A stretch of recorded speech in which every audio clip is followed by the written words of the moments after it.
আসসালামু আলাইকুম। আমি ফাইজা, নেত্রকোনা জেলায় Mymensingh advance residential college inter first year student. তো আজকে আমরা নেত্রকোনা থেকে আসছি অনেকেই।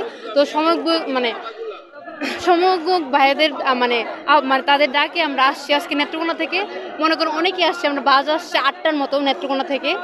তো এরকম 500 জনের মতো আমরা এখানে যারা ঢাকাতে আছে, ঢাকা ইউনিভার্সিটি বা বিভিন্ন ইউনিভার্সিটিতে পড়ে বা চাকরি করে, তারাও জয়েন করছে আমাদের সাথে। তো আমি আসছি হচ্ছে নাগরিক কমিটি। তো ফাহিম ভাইয়ের নেতৃত্বে আসছি, বৈষম্য তা ভাইদের নেতৃত্বে তাদের ডাকে আমরা আসছি। তো কথা হচ্ছে 2024-এ যা ঘটনাগুলো হয়েছে, যেগুলো আমরা ফেস করছি, আমার ভাই বা আমার বোন তারা যেহেতু আর কোনোদিন আহত না হয় না, বা কোনোদিন এরকম ফেস না হইতে হয় আমাদের, বা যেরকম আমাদের নেত্রকোনাতে ছাত্রলীগ অ্যাক্টিভ ছিল, সব বাংলাদেশের সব জায়গায় আন্দোলন হয়েছে, কিন্তু আমাদের নেত্রকোনাতে মানে ছাত্রলীগ সব থেকে বেশি অ্যাক্টিভ ছিল। যেমন আমরা 16 তারিখ চেষ্টা করতে পারি নাই, আমাদের সরকারি কলেজ থেকে বের করে দেওয়া হয়েছে। তারপর 17 তারিখ বকুলতলা থেকে আমাদের গেছে জুতা নিয়ে মারতে। তারপরে 4 তারিখ হিজাব নিয়ে টান দিছে এবং জুতা মা বাপ তুললেও বকা দিছে। এবং তারপরে আমরা অনেক লুকায় তারপরে আন্দোলন বের করি কুরপার থেকে। তারপরে অনেক কষ্ট করে যখন আমরা আন্দোলনটা কোনো রকম হয়েছে, তারপর আমরা 70-80 জন ছিলাম, আমরা একত্রিতভাবে করতে পারি নাই। তারপর আমাদের দিল শেষ হয়ে যায়, আমরা পারি নাই। তারপর একটা বাসায় নিয়ে আশ্রয় নেই। তো ওই দিন 1971 সাল অনুভব করছি, কিন্তু এখন পর্যন্ত এগুলোর বিচার আমরা পাই নাই, বা এখনো ছাত্রলীগ বিভিন্নভাবে আমাদের আক্রমণ করার চেষ্টা করে বা বিভিন্ন রকম আমাদের বাসা বন্ধ ট্র্যাপ দেয় এখনো। তো ওই দিনও মেসেজ আসছে, ওই দিনও কালকেও মেসেজ দিছে যে আজকে না আসার জন্য এই জায়গায়। না, এখন পর্যন্ত গ্রেপ্তার হয় না, মামলা হয়তো চলছে, তারা পলাতন। খুনি হাসিনা পলাতন, তারাও পলাতন। তো আমার একটাই দাবি বা একটাই কথা, 2024 সালের মতো এরকম আমাদের অত্যাচারিত না হইতে, আমাদের কোনো ভাই বোন এভাবে না মৃত্যুর সাথে না লড়তে হয়। তো আর আমাদের যে ভাইরা আছে সমন্বয়ক, তাদের নেতৃত্বে আমরা আজকে আসছি। তো তাদের কাছে একটাই কথা, খুনি হাসিনার গ্রেপ্তার চাই।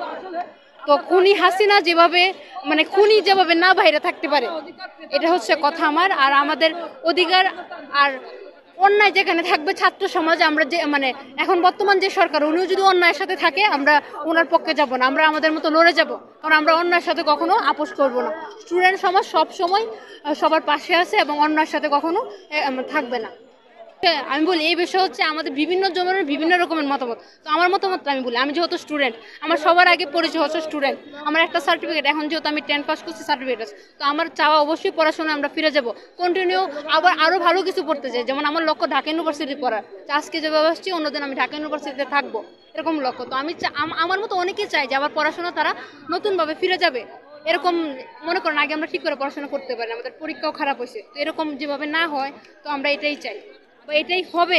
এখন যে সরকার আসছে এবং ভবিষ্যৎ যে প্রজন্ম 2025 সাল পড়তেছে আগামীকাল, তো আমরা অবশ্যই আশা করছি যে এরকম কোনো কিছু হবে না।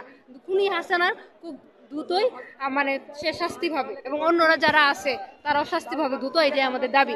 যে কারণে আমরা আজকে আসছি, আইন মধ্যে ডাক দিছি, তাদের অবদানে আজকে আমরা এই পর্যন্ত আসতে পারছি, তাদের অবদানে। এখন কথা হচ্ছে আমাদের বিভিন্ন রকমের বিভিন্ন মতামত, সবাই তো মানুষের ভালো চায় না। এখন আমার দিক দিয়ে আমি মনে করি যে ওনারা যেভাবে চলতেছে সব দিক দিয়ে ঠিক আছে। হ্যাঁ, এখন সবার তো আর এক মতামত না। তো আমার উপদেষ্টা দিনে কোনো নাই। আর আরেকটা কথা আছে উপদেষ্টাদের ভিত্তি নিয়ে, এখন বৈষম্য বিরোধী আন্দোলনের যে কমিটিগুলো হয়েছে, এগুলো সঠিকভাবে যারা আন্দোলনে অংশগ্রহণ করছে তারা সঠিকভাবে তাদের নামগুলা নাই। তাদেরকে আমার একটা আহ্বান, তারা নতুন করে যেহেতু বিবেচনা করে। আসলে আমার একটা কথা, যে আমরা যা করছি কিছু পাওয়ার জন্য না, বা আমরা জানতাম না কোনো কমিটি হবে বা আমরা বেঁচে ফিরবো তাও জানতাম না, কিন্তু যারা করে নাই তারা কেন থাকবে? আমাদের অধিকার আমরা কখনো ছেড়ে দিব না। তো তাদের কাছে একটাই দাবি, তাদের বিরুদ্ধে যে অভিযোগগুলো আসতেছে, যেমন আমার যে একটা অভিযোগ যে সঠিকভাবে যে আমাদের যে আন্দোলন করছে আমাদের নাম নেই, অন্যদের নাম আছে, এরকম অনেক অভিযোগ আছে, এগুলো একটু দেখার জন্য। এটাই আমার সবার কাছে এটাই চাওয়া। এবং আমরা চাই যে 2025 সালে সোনার বাংলাদেশ দেখতে, এবং খুনি হাসিনার খুব দ্রুত সে বিচার হোক ও ফাঁসিতে ঝুলাতে আমরা দেখতে চাই।